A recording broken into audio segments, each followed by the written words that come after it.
بسم اللہ الرحمن الرحیم۔ آج کا انمول موتی سلف صالحین اپنے اوقات کی کیسے حفاظت کرتے تھے۔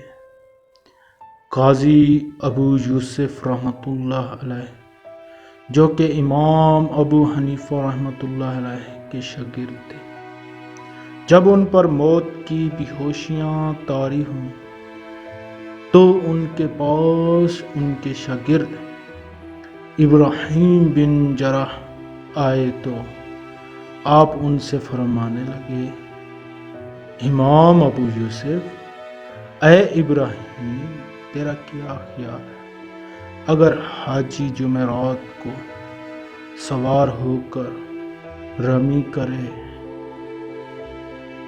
یہ افضل ہے یا پیدل چل کر اسے رمی کرے؟ ابراہیم بن جرح، امام صاحب، اس جان کنی کی حالت میں آپ کو مسئلہ یاد آ رہا ہے؟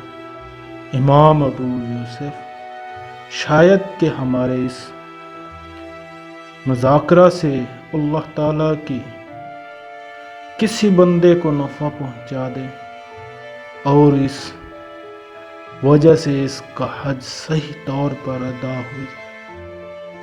کاروان